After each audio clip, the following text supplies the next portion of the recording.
Hi guys! For those who don't know, my name is Jasmine and I'm a qualified counsellor and all-round awesome person, and I'm just about to go through the next big stage of my life, which is weight loss surgery. And I'm starting off today with what happens in your very first appointment with the surgeon.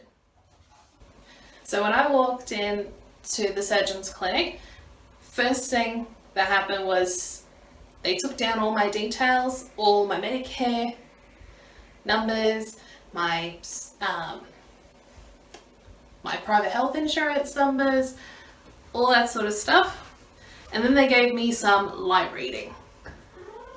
Now this light reading was just more information about the surgeries available. So your sleeve, your 2 different types of bypass, to a lesser extent the lap band surgery, and the complications, benefits, things like that come with it. So if you hadn't done your research on the surgeries beforehand, there's your time to do it. She also gave me a booklet on the post-operation diet. So what you can expect to eat in the first 2 weeks being liquids, the second 2 weeks, weeks 5 and 6, and so on. And also about portion sizes, which was a great indicator, I guess, for me in terms of thinking about how I'm going to prepare. About 20 minutes after I arrived there and started reading through the stuff that was given, the surgeon called my name. And I tell you what, I was so nervous. It was not funny. You see, given my size, I thought, oh yeah, he's just going to tell me you're going to need to have the bypass. And I didn't want the bypass.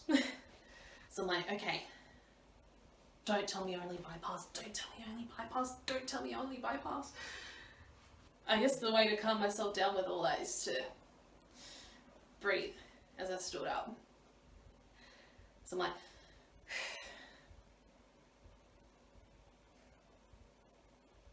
I'm good. It's also, I guess, calming down the excitement because I know this is where the journey really begins with that first appointment. So it's also calming down the excitement because you want to keep yourself in the, I guess, calm kind of headspace so you can take in all the information and really make a sound decision. So I walk in to his office and first thing we do, height and weight measurements. Now for anyone keeping tabs at home, according to his scales, I am 170 kilos and about 168 centimeters tall. And just before we went to sit down, he noticed my legs. Now I have really thick calves. Like, I can't fit into wide leg boots calves. Yeah. And he asked me, have you had your calves checked out for anything lymphatic or fluid related?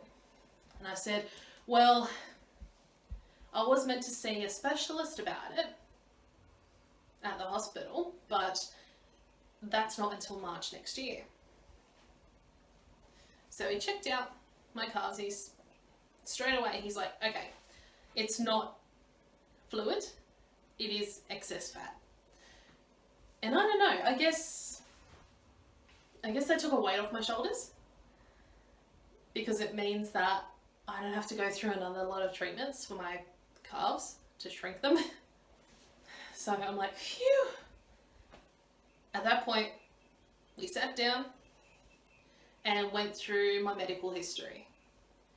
You know, what operations I've had or medications I'm currently taking or have taken, as well as what diets and exercise regimes have I taken on to try and lose the weight.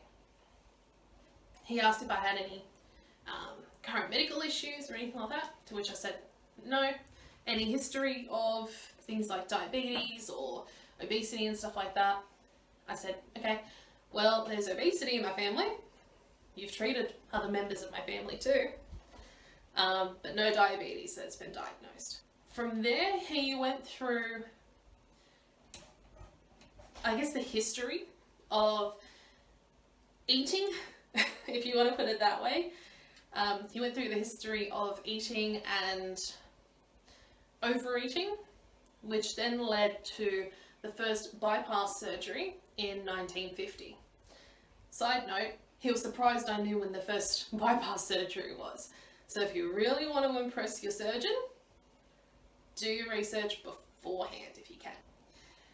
And he explained what each surgery entailed.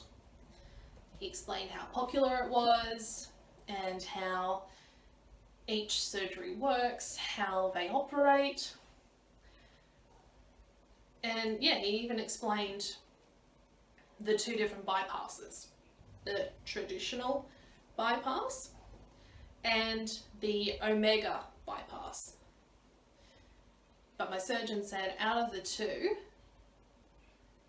he's seen much more success with the omega bypass and fewer complications.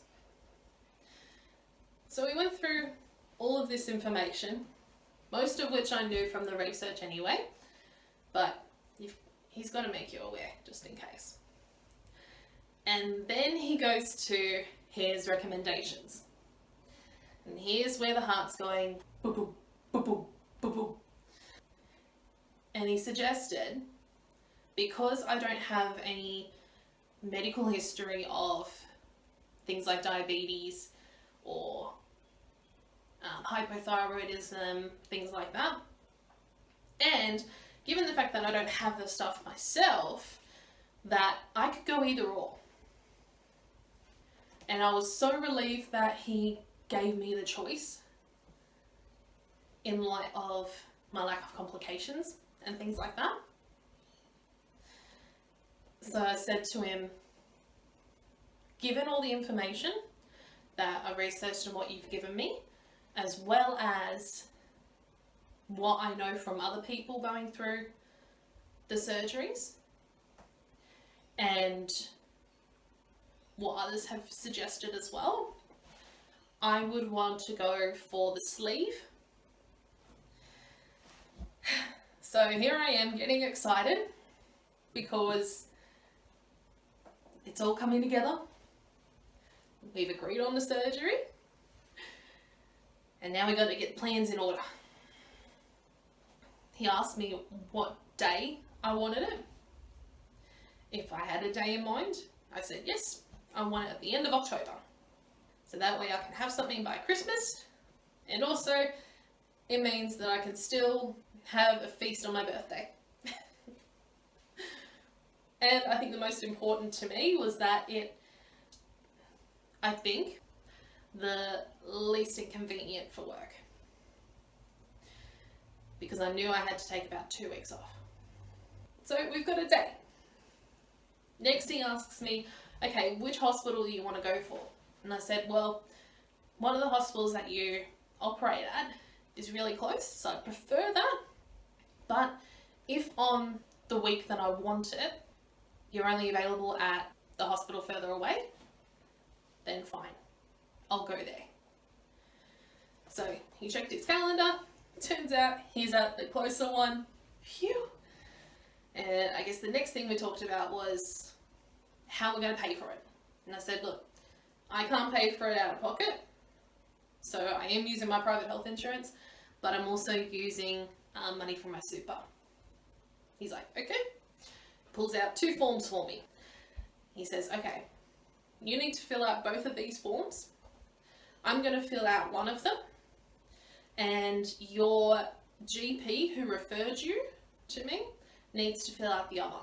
He then said the receptionist is going to tell you how to process that in MyGov and what to do next from there to finalise payment. So then, to sum up the whole appointment, he asks me a philosophical question about the whole idea of banks controlling the world because they control the money and money rules the world. And yeah. So we had a good discussion about that, you know, and I thought that was interesting in that it builds rapport on a subject that's not surgery.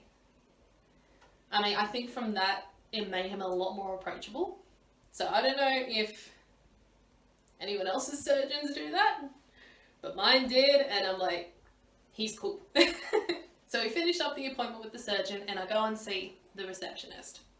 It seems like she's rehearsed it all before, because here she is giving me the whole spiel and pointing to bits on the form. I'm like, okay. And I'm thinking, oh, what about, oh, and there she goes answering the question before I even ask it. And she explained everything. Everything from putting in a form to the hospital to book that in, putting in the forms to apply for my super to be taken out, as well as the quote from the surgeon, and also how to get the quote from the anaesthesia guy.